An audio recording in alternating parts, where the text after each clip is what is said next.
में सर्वाधिक विदेश यात्राएं करने वाले नेता प्रतिपक्ष राहुल गांधी जी,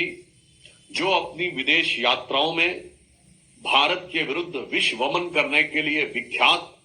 या यूं कहें कुख्यात हो चुके हैं, मीडिया में प्राप्त जानकारी के अनुसार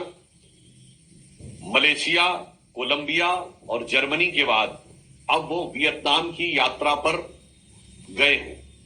यद्यपि वास्तविकता क्या है, वो तो जिस स्थान पर उनका आविर्भाव होगा या वो प्रकट होंगे तब समझ में आएगा कि वो विदेश में कहां पर गए हुए। परंतु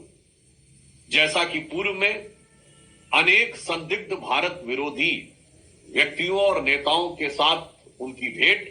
और अनेक भारत विरोधी बयानों की तरह एक बार फिर देश को उनकी इस विदेश यात्रा में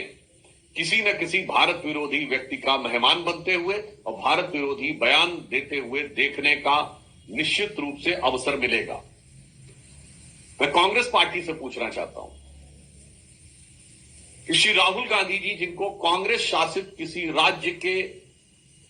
का कोई भी मुख्यमंत्री किसी विश्वविद्यालय, विद्यालय या किसी प्रबुद्ध सभा तक में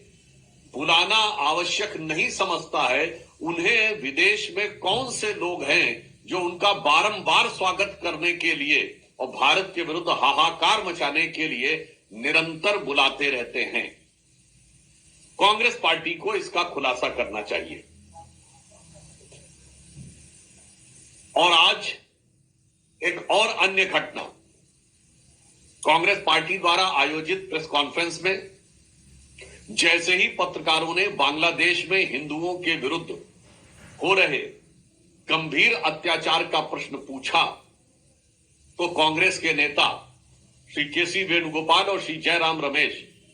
जिस तरीके से उठकर खड़े होकर भागने लगे, उसे देखकर ध्यान आता है कि वही पार्टी है जिसको गाजा के बारे में इतना ज्यादा अगाध स्नेह उमड़ पड़ता है कि जैसे डायरेक्ट करंट की तरह वो चिपक जाते हैं। दो करंट होते हैं, डीसी और एसी, डायरेक्ट करंट और अल्टरनेटिंग करंट। डीसी चिपका लेती है और एसी झटका देती है। तो जिन लोगों को गाजा की बात सुनकर डीसी करंट की तरह वो चिपक जाया करते थे माइक के ऊपर, वो बांग्लादेशी हिंदुओं के अत्याचार की बात सुनकर एसी करंट की झटके की तरह उछलकर अलग हो गए। मुझे लगता है ये कांग्रेस के मन के अंदर की छुपी हुई हिंदुओं के प्रति अपमान, तिरस्कार